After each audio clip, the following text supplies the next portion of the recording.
우리 이 시간 함께 보실 하나님의 말씀은 로마서 1장 1절에서 7절 말씀입니다.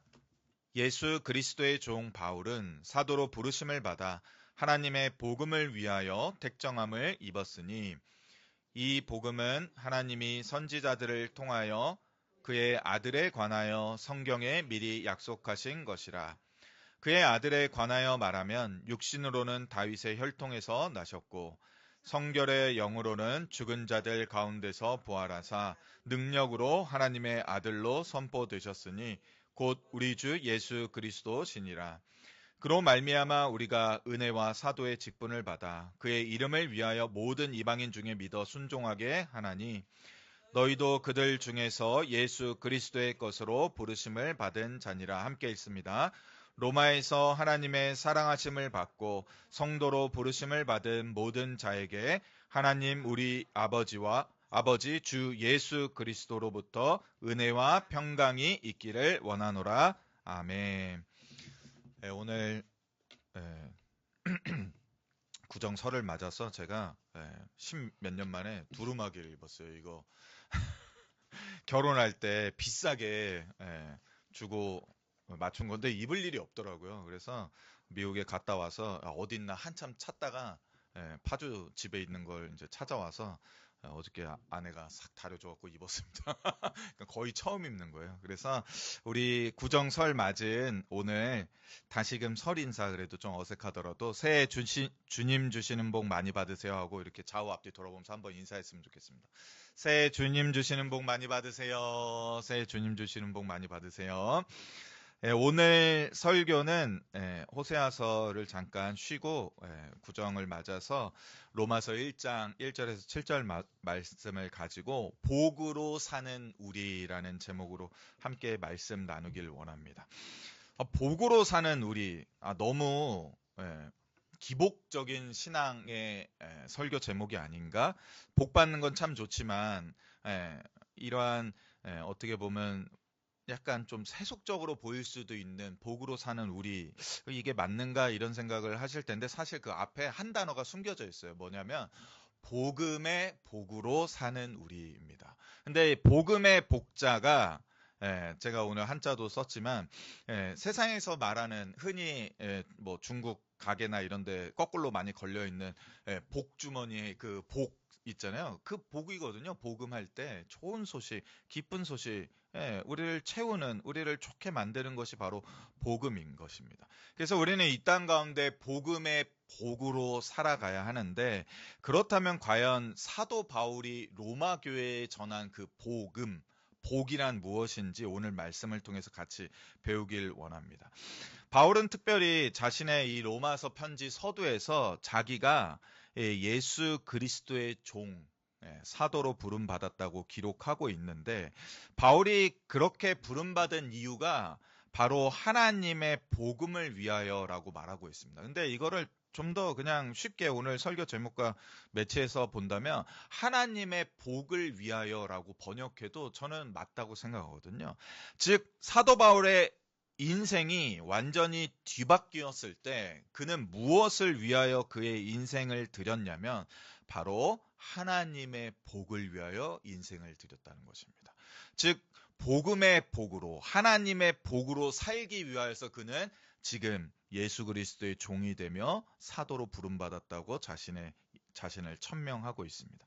그렇다면 그가 지금 말하고 있는 하나님의 복이 무엇인지, 하나님의 복음이 무엇인지가 중요하겠죠. 바울 사도에게 있어서는 하나님의 복이라는 것, 복음이라는 것은 다만 좋은 거 받는구나, 선물 받는구나, 나 이제 잘 되겠구나 정도가 아니라 그의 삶 전체를 이전과 전혀 다르게 살 수 있도록 완전히 바꿔버리는 그 무엇이었다는 것입니다. 그래서 이후로 그에게 있어서 삶의 원동력은 다른 무엇이 아니라 하나님의 복이 되었다는 것입니다. 나를 움직여가고 나를 열심내게 만드는 그것이 이후로는 하나님의 복이었다는 것이죠. 제가 얼마 전에도 한번 말씀드렸는데 모르겠는데 어떤 연예인, 연기자가 있었는데 그 연기자가 죽음 직전까지 이제 갔던 거예요. 그러니까 그렇게 이제 건강할 줄 알았는데 정말로 이 죽음 직전까지 이르게 되니까 아, 이제 살 가망이 없나 하면서 모든 걸 내려놓은 상태에서 자기의 인생을 다시 돌아보게 되었죠. 그리고 나서 이게 다행히 하나님의 은혜는 아니겠죠? 예, 잘 치료돼서 건강을 점점 회복하고 있으니까 이전과 완전 다르게 살 수 있게 됐다고 고백하더라고요. 그래갖고 어떠한 그러한 사고 방식이나 생활 스타일이나 어떤 문제를 대할 때 그 처신이나 그런 게 이전과 완전히 그 경험으로 달라졌다라고 말하는 그러한 이야기를 들었습니다. 인터뷰 중에. 바로 복이, 하나님의 복이 사도 바울을 그렇게 만들었다고 얘기하고 있습니다. 그러니 앞으로 사도 바울은 하나님의 복을 생각하지 않고서는 사도 바울도 생각할 수 없게 되었다는 것이죠. 그래서 설교 준비를 하면서 그렇다면 나에게 있어서는 하나님의 복음이라는 것이 하나님의 복이라는 것이 복음의 복이라는 것이 나에게 있어서는 과연 어떠했던가 또는 어떠한가 또 어떠할 것인가를 생각해 보게 됐죠. 오늘 설교 말씀 가운데 이러한 내용들을 우리가 다시 한번 좀 생각해 봤으면 좋겠습니다. 하나님의 복이라는 것이 나에게 지금 어떠하지? 또는 이전에 나의 삶에 어떻게 영향을 미쳤지? 하나님의 복음이 앞으로 나의 삶에 어떠할 것이지? 라고 한번 생각해 보는 그러한 시간이 되었으면 좋겠습니다. 이 존 스토트 목사님이라는 분 굉장히 아주 좋은 설교가이신데 이분의 로마서 이제 책 좀 어렵긴 한데 한번 읽어보시면 좋은데요. 그 중에 이 존 스토트 목사님이 오늘 이 본문을 가지고 이 로마서 본문을 가지고 이것을 다 6가지로 좀 분석해 놨거든요. 그래서 그 6가지를 좀 따라가면 좋을 것 같습니다. 존 스토트 목사님이 말하길 복이라는 것의 기원은 하나님께 있다. 이게 너무나 당연한 얘기죠. 복음이라는 것, 하나님의 복음이라는 것, 저는 여기서 그냥 복이라고만 번역하고 싶은데, 이 하나님의 복이라는 것은 당연히 하나님이 출발하시는 거고 하나님께 기원이 있는 것입니다. 그렇기 때문에 우리가 들은 이 하나님의 복은 다만 어떠한 전설 또는 아주 좋은 어떠한 신화, 그런 가짜의 소식이 아니라 영원한, 즉 바뀌지 아니할 하나님의 복이라는 것입니다. 그러니 수천 년 전에 태초의 하나님, 즉 온 우주를 창조하시며 그것을 소성케 하시고 지금도 우주를 운행하시는 만물의 주인 되신 그 하나님과 지금 2026년도를 살아가며 우리가 믿고 있는 하나님이 동일한 하나님입니다. 그렇기 때문에 지금도 하나님은 세상 우주를 창조한 것과 같은 능력으로 우리의 인생을 뒤바꿀 수 있는 분이라는 사실을 우리가 확실히 인지하며 믿고 있어야 된다는 것을 알려주는 내용이 바로 이 존 스토트 목사님이 말한 복의 기원은 하나님이시라는 내용인 겁니다. 그리고 하나님께서는 이 복을 하나님의 백성들에게 알려주시고 그것을 누리도록 하신 거라는 거죠. 또한 기독교의 가장 좋은 소식은 다른 무엇도 아니라 하나님의 복이라는 것이죠. 그렇기 때문에 우리가 하나님의 복을 받기 위해, 하나님의 복을 추구하기 위해 이 땅을 살아가야 한다는 것입니다. 이 땅은 여전히 계속해서 타락하고 그 부패한 모습을 온전히 깨끗하게 할 수 없을 것입니다. 여전히 더러운 부분은 남아있고 악한 부분은 남아있고 아무리 많은 사람들이 지식이 뛰어나고 지혜가 뛰어나고 넘쳐난다 하더라도 여전히 지금 이 땅 가운데 정말로 인간으로서는 사람으로서는 할 수 없는 그러한 악행들, 그러한 선택들이 마구 뉴스를 통해 들려오는 그러한 시대를 우리가 살아가고 있지 않습니까?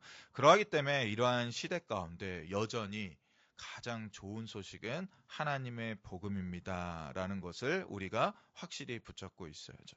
이 세상에 들려오는 어떤 소식보다도 하나님의 복음이 더 좋은 소식이라는 확신 가운데 우리가 살아야 하는 것입니다.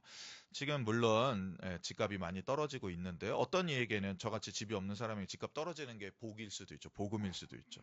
또는 내가 가지고 있는 부동산이 속한 어떤 지역이 재개발되어서 내 소유의 그 지역만 땅값이 많이 오르는 게 또 복일 수도 있죠. 요즘은 또 경제가 아직까지는 어렵지만 막 주식이 막 오른다는 뉴스 계속 나오잖아요. 그래서 막 주식 투자하는 분들은 주식이 오르니까 와 이게 복음이다. 뭐 이런 거를 복음으로 받아들일 수도 있습니다. 그러나 이러한 어떠한 소식보다도 하나님의 복음이 더 좋은 소식으로 우리가 확신하고 있어야 됩니다. 이제 주식 투자하는 분들의 이 특징이 아침에도 주식 열어보고 밤에 잘 때도 열어본다고 하잖아요. 그것과 같이 하나님의 복음이 가장 좋은 거라는 아는 사람은 수시로 하나님의 복된 말씀을 펼쳐보겠죠. 다시금 말씀을 읽고 묵상하는 자리로 우리를 돌려놓아야 한다는 것입니다. 또한 복음을 증거해 주는 것이 성경이라고 존스토드 목사님은 말하고 있습니다. 너무나 당연한 것이죠. 그렇기 때문에 하나님의 좋은 소식을 우리는 성경 말씀을 통해서 들어야 합니다. 제가 왜 이런 너무나 뻔한 얘기를 다시 하냐면, 제가 어저께 이제 늦게까지 좀 여기서 사역 준비하고 있는데, 우리 작년에 여기 전도하다가 만나는 김땡땡 집사님이라고 있어요. 여기 바로 길 건너에 사시는데, 근데 저녁 늦게 찾아오셨어요. 한 8시였나? 8시 반이었나? 문이 갑자기 찡 열리는 거예요. 그래서 깜짝 놀라고 제가 혼자 있는데, 누구시지? 하고 봤더니 그 집사님이 얼굴이 막 상기돼갖고 찾아와갖고 막 금방이라도 눈물 흘릴 것처럼 자기가 너무 괴로워서 교회 몇 번 찾아왔는데 그때 수요예배 드리고 있고 또 퇴근해서 없어서 왔다고, 그러면서 지금 남편과의 이러한 가정의 어려움 때문에 기도해 달라고 이렇게 찾아오셨더라고요. 근데 그분이 이제 하는 말이 자기 아들 위해서 기도해 달라고. 이 유튜브 안 보시겠죠, 설마? 근데 아들 직장이 월급 350 이상 되는데 꼭 갈 수 있게 아주 세게 기도해 달라고 막 이렇게 하시더라고요.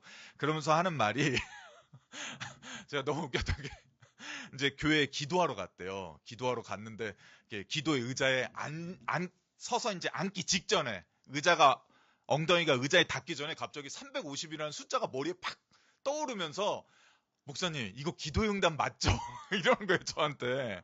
그래서 그런 건 아니라고. 근데 기도해 드리겠다고.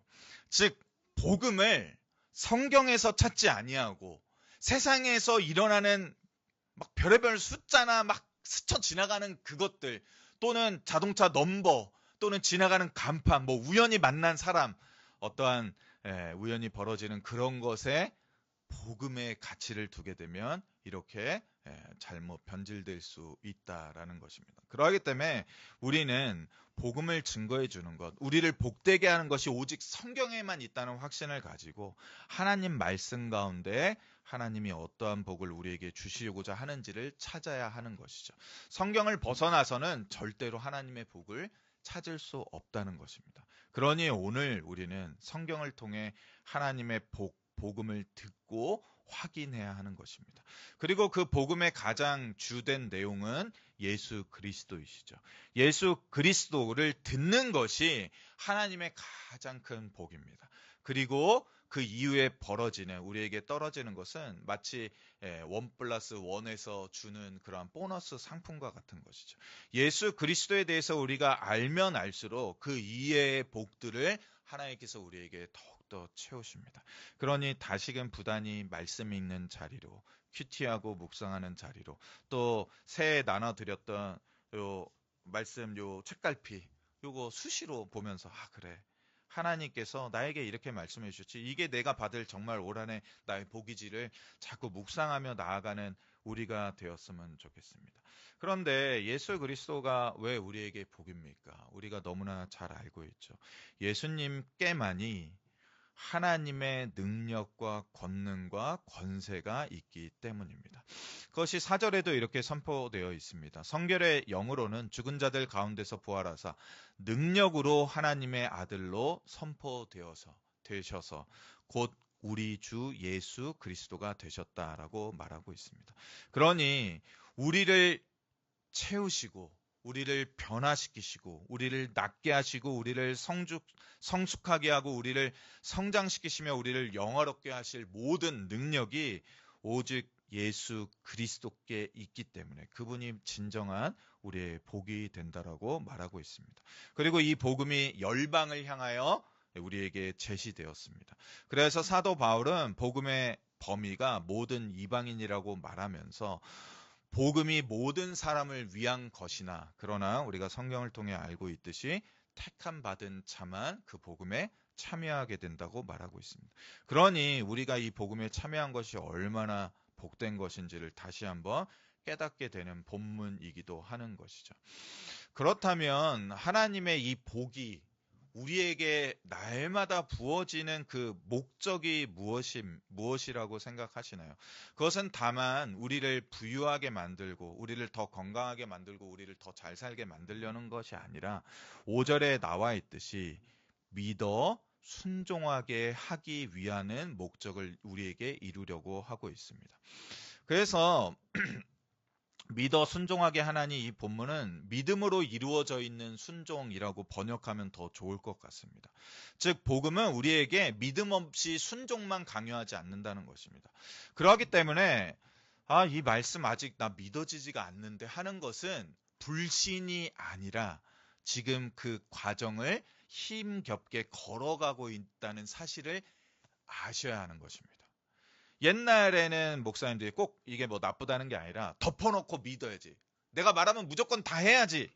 하세요. 그냥 하면 믿어져요. 이렇게 많이 얘기했습니다. 근데 그것도 맞긴 하잖아요. 알죠? 우리의 아이들 아직 어리고 뭔가 배움이 작은 아이들은 아빠 나 이거 못해. 그럴 때 야 일단 해봐. 뛰어봐. 타봐. 그러면 돼. 그렇게 교육시켜서 아이들에게 무언가를 가르치고 배우게 하죠. 그러나 이제 오랜 신앙생활을 하고 성인이 되어서 어느 정도 자라게 되면 무조건 하라고 등 떠밀어서 되지 않는다는 걸 알고 있습니다. 그렇기 때문에 믿어지는 그 힘겨운 과정을 지금 걸어가고 있음을 나도 인정하고 서로 인정해 주는 것이죠. 지금 복음은 우리로 하여금 너 해봐. 무조건 해. 무조건 해야지가 아니라 믿음 없는 순종보다는 그 순종에 이르기까지 믿음을 갖는 그 길이 비록 좁고 길고 험난하고 오래 걸릴지라도 그 길을 가도록 계속해서 우리를 앞에서 끌어주고 뒤에서 계속해서 밀어주고 있습니다. 제가 아무리 목회자가 됐다 한들 신학을 공부하고 목사 안수를 받을 그때 갑자기 제 모든 것이 변해서 이 모든 말씀을 다 순종할 수 있는 자가 되었겠습니까? 아니요. 하나도 그렇게 변화는 없었습니다.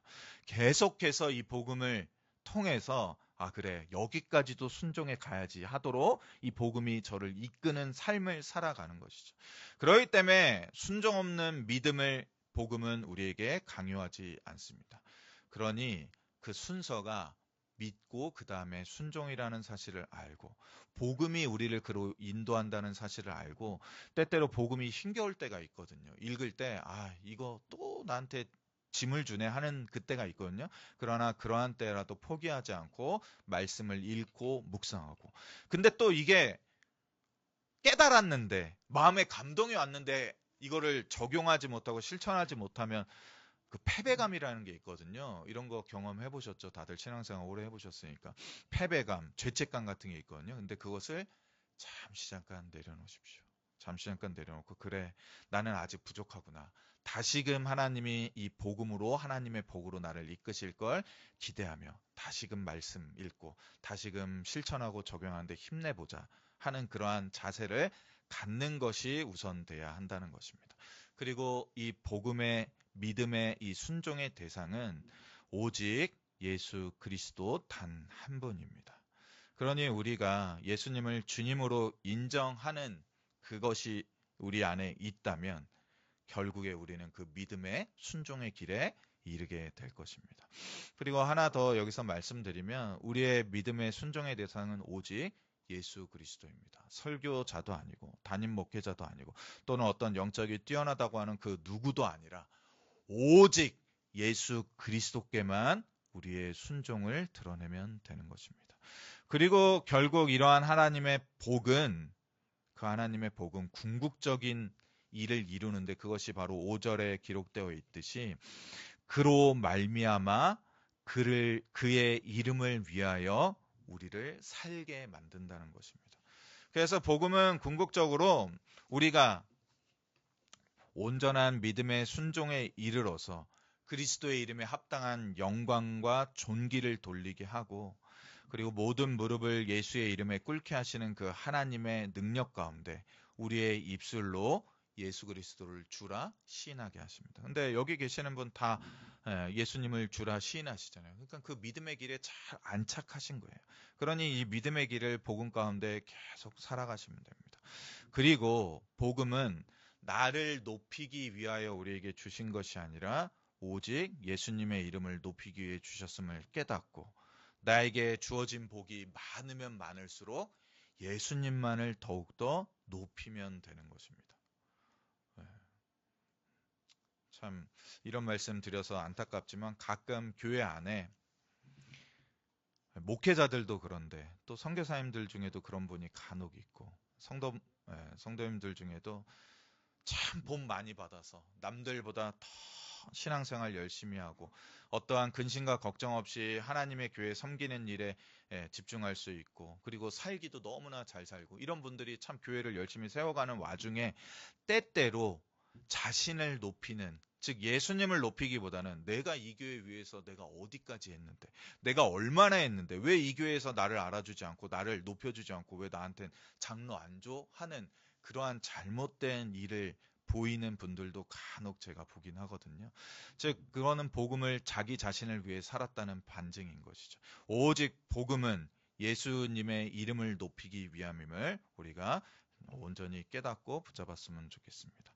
그러니 우리는 이 시간 기억했으면 좋겠습니다. 복의 근원은 하나님이시며 그 내용, 복의 내용은 그분의 아들 예수 그리스도를 드러내는 것이며 복음의 범위는 열방을 향해 있지만 그 복음을 받아들이는 택한 자들만 그 복음을 누릴 수 있고 그리고 그 복음이 우리의 믿음을 성장시켜서 온전한 순종에 이르도록 하며 그 믿음의 순종을 통하여서 궁극적으로는 나를 드러내는 게 아니라 예수 그리스도의 이름에 더 큰 영광을 돌리는 것이라는 사실을 깨닫고 지금 우리가 우리의 입술로 우리의 행위로 예수님의 이름에 가장 큰 영광을 돌리고 있다면 우리는 그 복음에 온전히 참여하고 있는 참으로 믿음의 순종의 삶을 살아가고 있는 자라는 사실을 기억하시고 자부심을 가졌으면 좋겠습니다. 그리고 나서 이제 마지막 우리의 인생에 한 가지 중요한 질문을 여기서 해야 하는 것입니다. 그렇다면 하나님의 복음이 과연 이러한 것이라면 이러한 목적을 우리의 인생 가운데 우리의 삶 가운데 이루는 것이 복음의 목적이라면 그렇다면 내 삶은 내 신앙생활은 어떻게 되는 겁니까? 라는 질문을 여기서 반드시 해야 하는 것이죠. 그것에 대해서 7절 하반절에 이렇게 사도 바울이 우리에게 알려주고 있습니다. 제가 읽어드리겠습니다. 7절 하반절입니다. 하나님 우리 아버지와 주 예수 그리스도로부터 은혜와 평강이 있기를 원하노라. 이 축언이 복음이 우리로 하여금 하나님이 우리 아버지이심을 알려주며 예수님께서 우리의 주와 그리스도 되신다는 사실을 알려주고 그분으로부터 우리가 이 땅 가운데 놀라운 은혜와 평강을 누린다는 사실을 알려주고 있는 것입니다. 그러니 복음은 다만 우리의 인생 전체를 투자해서 하나님을 높이는 데만 사용되는 거 아니라 이 땅 가운데 참으로 하나님의 날마다 주시는 은혜와 평강, 마음의 평강을 누리도록 우리를 이끌어 준다는 것입니다. 세상은 이러한 것을 우리에게 줄 수 없죠. 복음이 아니고서는 이 땅 가운데 온전한 은혜와 평강을 누릴 수 없게 합니다. 그러니 세상의 복으로 살기보다는 하나님의 복음으로, 복음의 복으로 날마다 은혜와 평강 누리겠습니다 하는 소원을 갖기를 권면드린 것입니다. 그래서 우리의 삶이 하나무리교회 모든 성도님의 삶이 하나님의 복을 받고 사는 삶, 그리고 예수님의 이름에 한없는 영광을 돌리는 삶, 그리고 그분으로부터 날마다 은혜 받고 평강 누리는 삶이 되기를 원합니다. 이것이 저는 기독교의 가장 기본 교리, 또 우리가 살아가는 신앙의 가장 기본이 되어야 된다고 생각합니다. 이러한 은혜 있기를 우리 다시금 구정 맞이해서 우리 가정에 이런 은혜 있기를 간절히 소원하는 우리 됐으면 좋겠습니다. 이것이 행복이라오